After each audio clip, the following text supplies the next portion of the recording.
নমস্কার বন্ধুরা, আমাদের সকলের কাছেই খুব কমন একটা মাছ।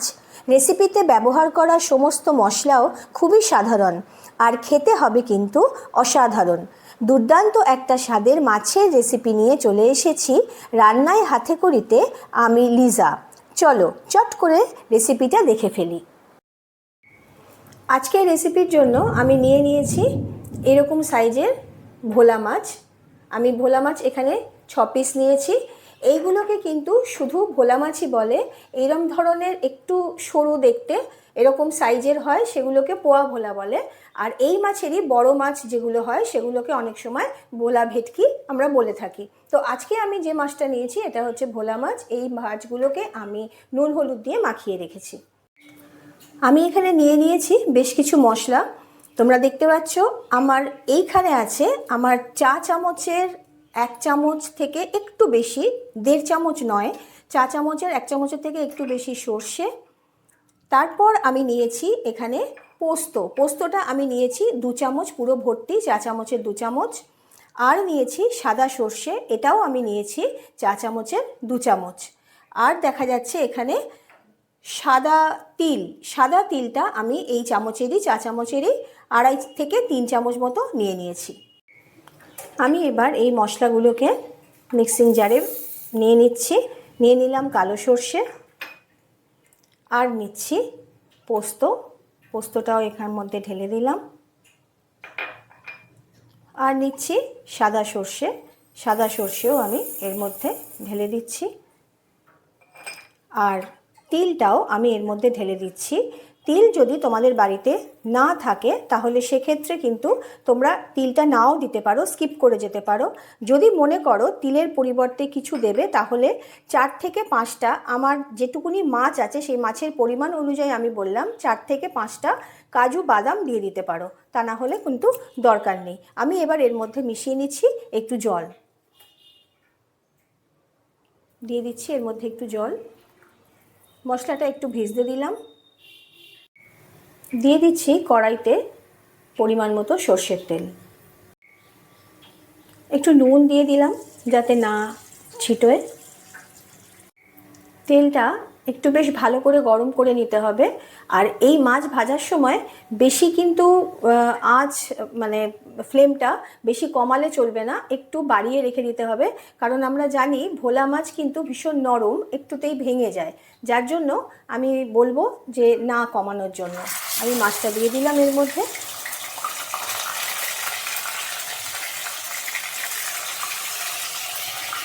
বেশি দিচ্ছি না, 2টো করেই দিলাম।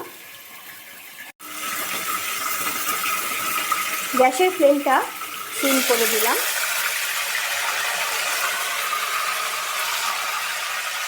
এবার আমি মাছটাকে আস্তে করে উল্টে দেবো।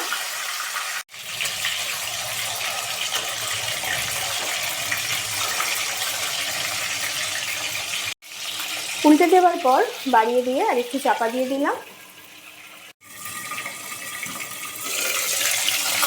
খুলছি, একটু কমিয়ে দিলাম। 2 পিস মোটামুটি ভাজা হয়ে গেছে। এবার আমি মাছগুলো তুলে নিচ্ছি।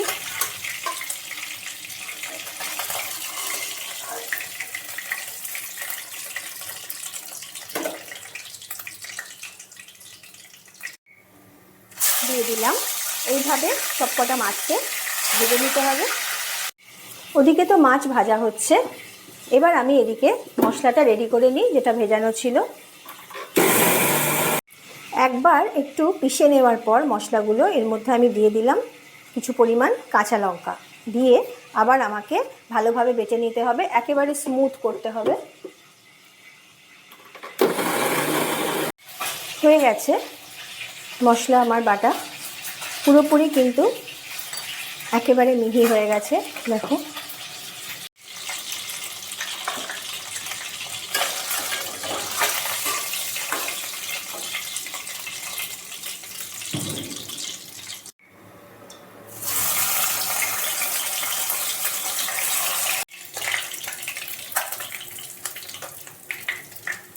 মাছ ভাজার পর বাকি তেলটা আমি তুলে নিই। তেলের মধ্যেই আমি দিয়ে দিচ্ছি কালো সর্ষে ফোড়ন।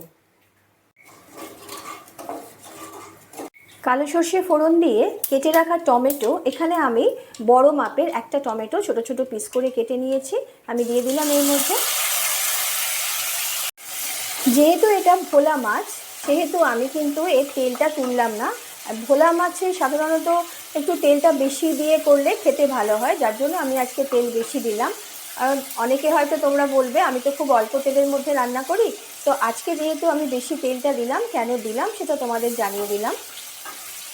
টমেটো ভাজার সময় আমি অল্প একটু লবণ দিয়ে দিচ্ছি যাতে টমেটোগুলো নরম হয়ে যায়।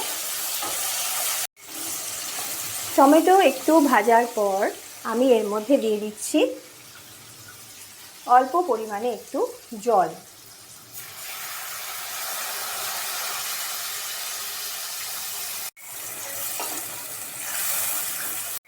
জলটা দেওয়ার পর যখন এরকম ফুটে উঠবে তখন আমি বেটে রাখা যে মশলাটা ছিল সেই মশলাটা আমি এর মধ্যে দিয়ে দিলাম। দিয়ে আমি একটু ভালোভাবে নাড়াচাড়া করে নিচ্ছি তেলের মধ্যে আর জলের মধ্যে, টমেটোগুলোও আছে এর মধ্যে। ভালোভাবে নাড়াচাড়া করার পর বাটি ধোয়া যে জলটা আছে সেটাও আমি দিয়ে দেবো এর মধ্যে।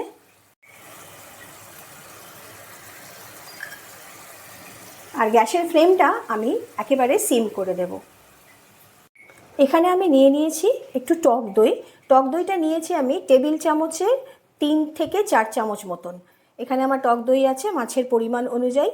এই টক দইয়ের মধ্যে আমি এবার কিছু মশলা অ্যাড করব। আমি দিয়ে দিচ্ছি খুব অল্প পরিমাণে, 4 চামচের হাফ চামচেরও কম, 1/4 চামচ আমি দিয়ে দিচ্ছি রসুন বাটা।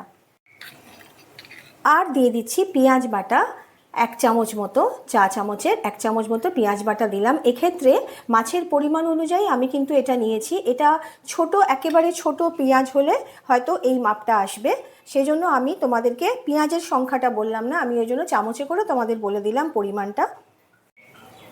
আমি দিয়ে দিচ্ছি স্বাদ মতো কাঁচা লঙ্কা বাটা, আর দিচ্ছি স্বাদ মতো একটু রিফাইন্ড চিনি।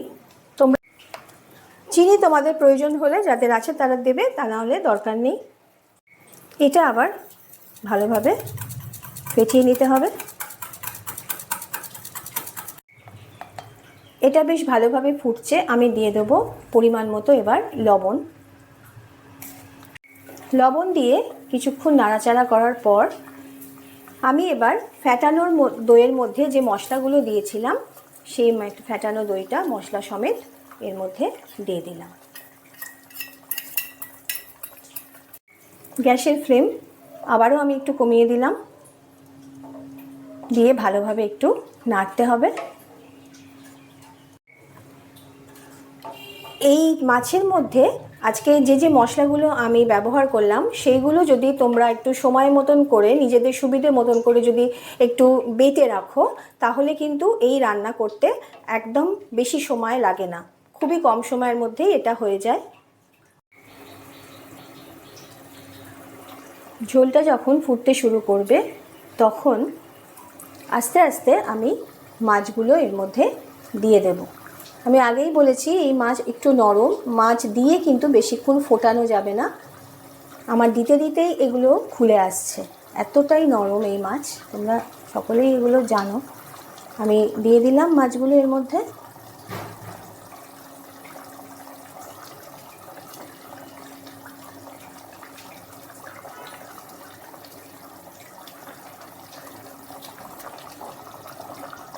দিয়ে দিচ্ছি আমার খুবই ফেভারিট 4টে কাঁচা লঙ্কা এর মধ্যে দিয়ে দিলাম। আর মাছের তেল যেটা আছে, মাছের থালায় যেটা ছিল মাছ ভাজা, সেই তেলটাও কিন্তু আমি এর মধ্যে দিয়ে দিলাম।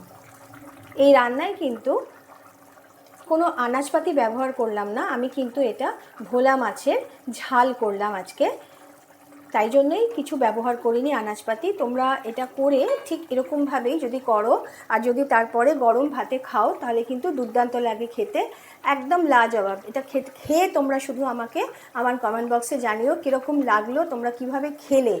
আর যারা নতুন বন্ধু আজকে আমার এসছো আমার চ্যানেল দেখতে, তাদেরকেও বলি তোমরা দেখে অবশ্যই আমাকে সাবস্ক্রাইব করে দিও, সাথে লাইক শেয়ার করো। আর তোমাদের সকলের জন্য আজকে আমার এই রান্না অলমোস্ট কমপ্লিট। বন্ধ করে দিলাম গ্যাস। ওপর থেকে ছড়িয়ে দিলাম একটু ধনেপাতা, ছোট ছোট কুচিয়ে রেখেছিলাম। আমি যেহেতু তেলটা বেশি দিয়ে দিয়েছিলাম একেবারে প্রথমে, যার জন্য কাঁচা তেলটা দিলাম না। তোমরা যদি কেউ মনে করো যে কাঁচা তেল একটু দেবে, তোমরা কিন্তু দিতে পারো। কাঁচা তেল দিয়ে একটু পরের দিকে ফুটিয়ে নেবে, শেষের দিকে। আমি যেহেতু একেবারে দিয়ে দিয়েছি, সেজন্য আমার আর প্রয়োজন নেই তেল দেওয়ার, ওই জন্য আমি দিলাম না। তাহলে আজকের মতন আমি চললাম, টাটা। কালকে আবার তোমাদের কাছে নিয়ে আসবো একটা নিত্য নতুন রেসিপি। তাহলে টাটা, তোমরা সকলে কিন্তু ভালো থেকো, সুস্থ থেকো।